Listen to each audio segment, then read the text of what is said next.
Everyone, welcome to civil वाला daily current affairs. और आप सभी को हैप्पी इंडिपेंडेंस डे, स्वतंत्रता दिवस की बहुत बहुत शुभकामनाएं।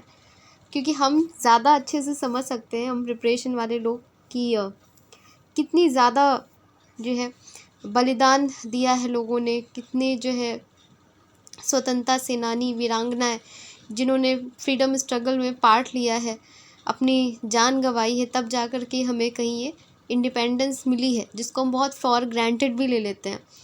तो आप एक अच्छे सिटीज़न का जो फ़र्ज़ होता है, जैसे कि हमारी जो फंडामेंटल ड्यूटीज़ हैं, वो सिर्फ़ किताबों में ना रह जाएं, वो सिर्फ़ कॉन्स्टिट्यूशन में ना रह जाएं, उन्हें हम कोशिश करें कि उनको अप्लाई कर सकें और दूसरे लोगों को भी समझाएं। तो अब शुरू करते हैं डिस्कशन अपना। और सबसे पहले देखते हैं रिवीजन क्वेश्चन। 2024 में जो रिपोर्ट के अनुसार भारत की सबसे प्रभावशाली महिला नेता कौन थी, तो वो थी रोशनी नाडार, जिसको याद रखिएगा। नेक्स्ट है हाल ही में, आज का पहला क्वेश्चन, हाल ही में विश्व का सबसे पुराना कैलेंडर किस देश में खोजा गया है? Recently the world's oldest calendar has been discovered in which country? तो ऑप्शन ए है, ऑप्शन है हमारा टर्की। ठीक है, तो टर्की में सबसे पुराना कैलेंडर खोजा गया है। देखते हैं क्या है। तुर्की के गोबेकली टेपे के में पुरातत्वविदों, जो आर्कियोलॉजिस्ट होते हैं, उन्होंने एक स्तंभ की खोज की, एक पिलर की खोज की है, जिसमें लगभग 13,000 साल पुराना, 13,000 ईयर ओल्ड पुराना माना जा रहा है। ये स्तंभ गोबेकली टेपे के प्राचीन स्थल पर स्थित है और विश्व के पुराने ज्ञात कृषि समुदायों में से एक है। तो इसको याद रखिएगा कि ये known for farmer oldest known farming communities से रिलेटेड है। इस स्तंभ पर बने सूर्य और चंद्रमा के चक्रों को दर्शाते हैं। प्राचीन मनुष्यों द्वारा तिथियों को रिकॉर्ड करने के लिए उपयोग किए हो सकते हैं।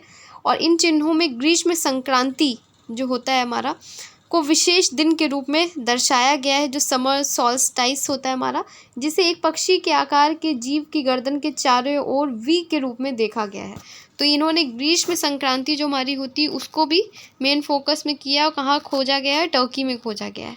नेक्स्ट हमारा क्वेश्चन है, हाल ही में कौन सा राज्य देश का पहला ऐसा राज्य बन गया है जो लड़कियों को सैनिटरी नैपकिन खरीदने के लिए पैसे देगा? Recently which state become the first in the country to give money to girl student to buy sanitary napkins? तो ये है हमारा मध्य प्रदेश। तो मध्य प्रदेश भारत का पहला है, तो इसलिए और भी इम्पॉर्टेंट हो जाता है, साथ में इम्पॉर्टेंट भी है क्योंकि ज़रूरी है सैनिटरी नैपकिन्स देना। उनकी नगद राशि देता है यदि यह राशि राज्य की स्वच्छता योजना का हिस्सा है। पात्र छात्राओं में कक्षा 7 से 12 को प्रतिवर्ष 300 रुपये मिलते हैं। राज्य ने 2016 में उड़ता कार्यक्रम शुरू किया था, जिसका उद्देश्य सामाजिक वर्जनाओं का सामना करना और मासिक धर्म के बारे में जागरूकता बढ़ाना है। उड़िता के तहत 45 वर्ष तक की महिलाएं और लड़कियां प्रति माह 6 सैनिटरी पैड का मुफ्त पैक ले सकती हैं। तो ये बहुत ही अच्छा इनिशिएटिव है, क्योंकि सैनिटरी नैपकिन नहीं मिलने के कारण जो है बहुत ज़्यादा इन्फेक्शंस के भी खतरे रहते हैं। इवन दो सैनिटरी नैपकिन्स जो भी जिसमें भी वो रहता है लिक्विड का, जो वो लोग बोलते हैं जेल, लिक्विड जेल के बारे में जो बोलते हैं, वो भी कहीं ना कहीं से हमारे स्वास्थ्य के लिए हानिकारक है, कैंसर कॉजिंग भी होता है, कई जगह इसके भी परिणाम सामने आए हैं। तो लेकिन नैपकिन देना, सैनिटरी पैड देना, ये बहुत ज़रूरी भी है, क्योंकि अभी भी जागरूकता उस लेवल की नहीं है। अभी भी लोग बहुत ज़्यादा कॉन्शियस होते हैं और अभी भी उसे काली पॉलीथीन में दिया जाता है, तो अभी भी सामाजिक स्वीकार्यता नहीं है। तो हमारे जैसे लोग, हम लोग जैसे जो लोग हम पढ़ते हैं अच्छे तरीके से चीज़ें, तो हमें कोशिश करनी चाहिए कि जब हम वहाँ पहुँचेंगे उससे पहले ही, उस पोजीशन पे पहुँचने से पहले ही, अगर हम लोगों की सोच में अगर चेंज ला सकें, तो हमें अपने घर से शुरू करना चाहिए कि एटलीस्ट हम घर पे ऐसे टॉपिक्स पे, पीरियड्स के बारे में बहुत ही ओपन तरीके से बात कर सकें। अब देखते हैं नेक्स्ट क्वेश्चन हमारा, हर साल किस दिन को विश्व अंगदान दिवस के रूप में मनाया जाता है? Which day is observed as world organ donation day every year? तो ये हमारा होता है 13 अगस्त को होता है। तो याद रखिएगा, विश्व अंगदान दिवस 2024 13 अगस्त को मनाया गया है, ताकि अंगदान के बारे में महत्व को बढ़ाया जा सके। और इसका जो थीम है, be the reason for someone smile today, तो हमेशा थीम पूछे जाते हैं, तो इसको याद रखिएगा कि थीम क्या है और कब मनाया जाता है? 13 अगस्त को। नेक्स्ट क्वेश्चन हमारा, किस संस्थान ने 2024 के राष्ट्रीय संस्थान रैंकिंग फ्रेमवर्क में शीर्ष स्थान बरकरार रखा है? Which institute remained on the top spot in the national institute ranking framework 2024? तो इसका जो सही आंसर है वो है हमारा IIT मद्रास। तो IIT मद्रास है टॉप पे। राष्ट्रीय संस्थान रैंकिंग फ्रेमवर्क NIRF द्वारा पर आधारित भारत रैंकिंग 2024 में केंद्रीय शिक्षा मंत्री द्वारा जारी किया गया है। और IIT मद्रास जो है 6ठे वर्ष लगातार जो है बनाए हुए है और 9वें वर्ष पहला स्थान प्राप्त किया। IISc बेंगलुरु ने विश्वविद्यालयों की श्रेणी में लगातार 9वें वर्ष और अनुसंधान संस्थान में लगातार 4थे वर्ष शीर्ष स्थान हासिल किया है। तो इसको याद रखिएगा। और जो NIRF रैंकिंग है हमारी 2014 में इसको लॉन्च किया गया था। इसमें जो है 5 व्यापक मापदंड होते हैं और इसमें 2024 के संस्करण जो इस बार हुआ है उसमें 3 नई श्रेणियां पेश की गई हैं। इसमें राज्य सार्वजनिक विश्वविद्यालय है, ओपन विश्वविद्यालय, कौशल विश्वविद्यालय और इनोवेशन रैंकिंग है। तो इसको भी याद रखिएगा। नेक्स्ट क्वेश्चन है हमारा, तुंगभद्रा बांध जो हाल ही में समाचारों में देखा गया किस राज्य में स्थित है? तो ये हमारा है कर्नाटका। इसको याद रखिएगा। 71 साल पुराने तुंगभद्रा बांध का 19वां शिखर द्वार गिर गया है, जिससे कर्नाटक और आंध्र प्रदेश में बाढ़ की चेतावनी जारी कर दी गई है। तुंगभद्रा बांध जिसे पंपा सागर के नाम से भी जाना जाता है। तुंगभद्रा नदी एक बहुउद्देशीय बांध है जो कृष्णा नदी की सहायक नदी है। और भी कृष्णा की जो भी सहायक नदियाँ हैं वो भी आपको बतानी है, क्योंकि मैंने आपको जो हमारा 5 मिनट सीरीज़ था उसमें मैंने ट्रिब्यूटरीज बताई थी और उनकी ट्रिक्स भी बताई थी, तो आप उसको मेंशन कर सकते हैं। कर्नाटक के बल्लारी जिले में हॉटस्पॉट शहर के पास स्थित है। ये मूल रूप से हैदराबाद राज्य और मद्रास प्रेसिडेंसी की जो है संयुक्त परियोजना थी, जो हमारा तुंगभद्रा बांध है। इसे 1953 में पूरा होने के बाद ये कर्नाटक और आंध्र प्रदेश की संयुक्त परियोजना बन गई। भारत के 2 जलाशयों में से एक है जो मिट्टी और चूने के पत्थर का उपयोग करके बनाए गए हैं। दूसरा केरल का मुल्ला पेरियार बांध है। तो ये याद रखिएगा। तुंगभद्रा बांध किससे रिलेटेड है?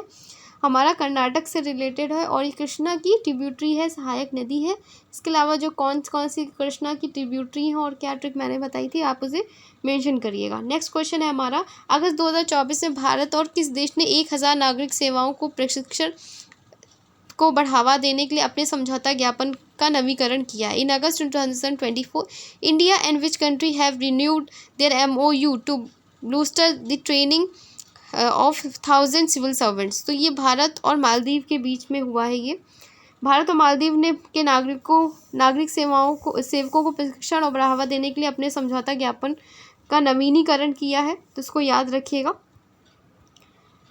नेक्स्ट क्वेश्चन है हमारा, किसने अमृत ज्ञान कोश पोर्टल और फैकल्टी डेवलपमेंट पोर्टल का शुभारंभ किया है? Who has launched the Amrit Gyan Kosh portal and faculty development portal at the civil service training institute convention in Vigyan Bhavan new Delhi?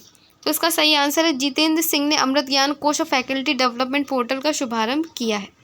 Next question है हमारा अगस्त 2024 में भारतीय सांकेतिक भाषा अनुसंधान और प्रशिक्षण केंद्र ने भारतीय सांकेतिक भाषा को बढ़ावा देने के लिए निम्नलिखित में से किसके साथ समझौता ज्ञापन पर हस्ताक्षर किए हैं?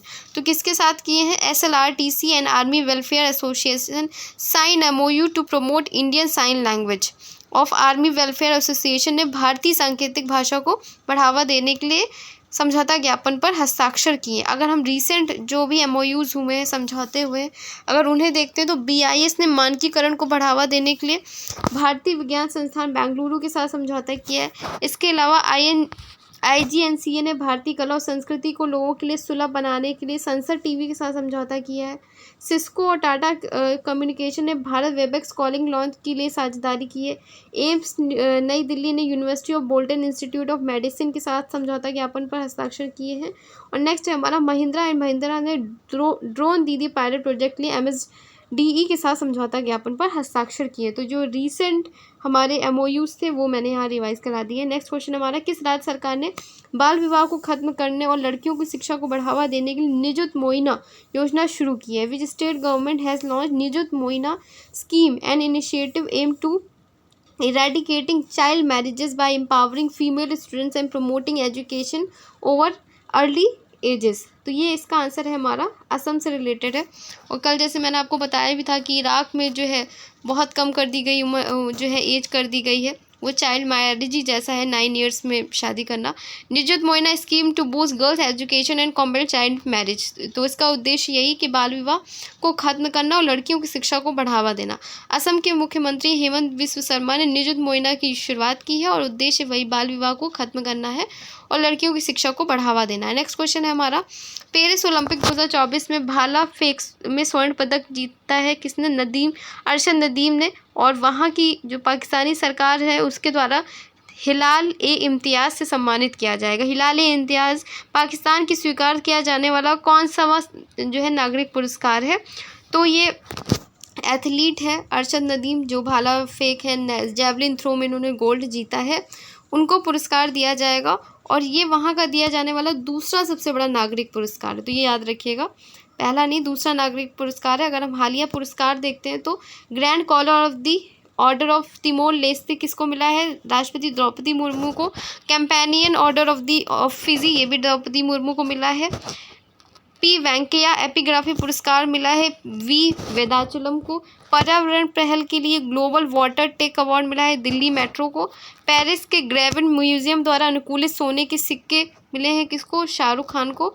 और आईओसी द्वारा ओलंपिक ऑर्डर मिला है अभिनव बिंद्रा को। तो जो रीसेंट पुरस्कार जो थे वो भी यहाँ पे, रीसेंट अवार्ड्स जो थे वो भी यहाँ पे आपके रिवाइज हो गए। नेक्स्ट क्वेश्चन है हमारा, अगस्त 2024 में किस देश ने कावा महिला वॉलीबॉल नेशंस लीग जीती है? तो इसका जो सही आंसर है हमारा वो है इंडिया। इंडिया ने जीता है और दूसरी बार कावा महिला वॉलीबॉल नेशंस लीग जीत हासिल की है। भारतीय टीम ने मेज़बान नेपाल को हराया है और कावा लीग में खिताब जीता है, तो इसको याद रखिएगा।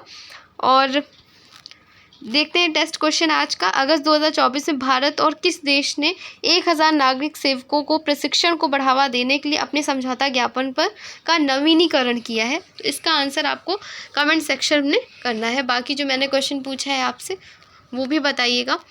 तो आज का डिस्कशन यहीं तक था, मिलते हैं कल एक नए डिस्कशन के साथ में। तब तक अपना ख्याल रखिए और अपनी पढ़ाई करते रहिए। धन्यवाद।